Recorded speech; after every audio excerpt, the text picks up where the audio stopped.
تمام فرقوں میں اور یہود و نصارہ میں کیا فرق ہے؟ کیا تمام فرقے یہود و نصارہ سے بدتر ہیں یا بہتر ہیں؟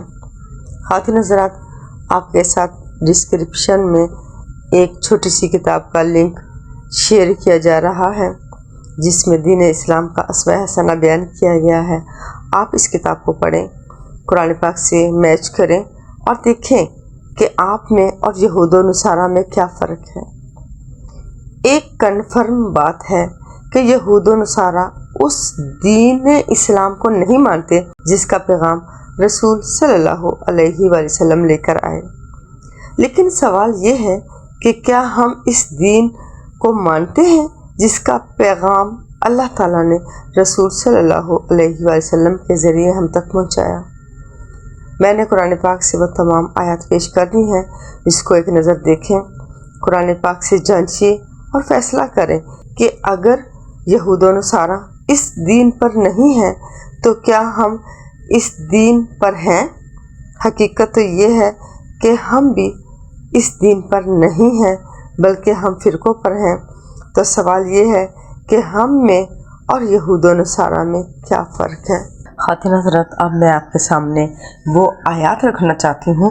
خواتین حضرات، ان آیات میں اللہ تعالیٰ نے ہمیں ابراہیم علیہ السلام کا دین سکھایا ہے اور ہمیں حکم دیا ہے کہ جس طرح رسول صلی اللہ علیہ وآلہ وسلم اسلام لائے اسی طرح ہم بھی ایمان لائیں۔ اگر ہم اس طرح اسلام نہیں لاتے، ایمان نہیں لاتے، تو ہم اللہ تعالیٰ کے ساتھ ضد میں کھڑے ہیں۔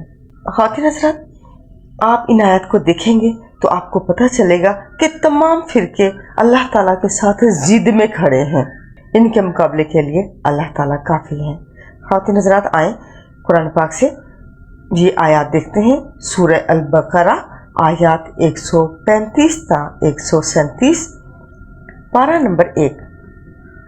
اور وہ کہتے ہیں کہ یہودی ہو جاؤ یا نصرانی ہو جاؤ تو ہدایت پا لو گے۔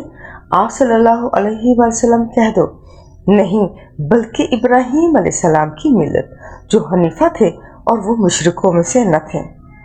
آپ صلی اللہ علیہ وآلہ وسلم کہہ دو کہ ہم اللہ تعالیٰ پر ایمان لائے اور اس پر جو ہماری طرف نازل کیا گیا اور جو نازل کیا گیا ابراہیم علیہ السلام، اسماعیل علیہ السلام، اسحاق علیہ السلام، یعقوب علیہ السلام اور ان کی اولاد پر، اور جو دیا گیا موسیٰ علیہ السلام اور عیسیٰ علیہ السلام اور جو دوسرے انبیاء کو ان کے رب کی طرف سے دیا گیا۔ ہم ان میں سے کسی کے درمیان فرق نہیں کرتے اور ہم تو اسی کے فرمانبردار ہیں، یعنی ہم تو اللہ تعالیٰ کے فرمانبردار ہیں۔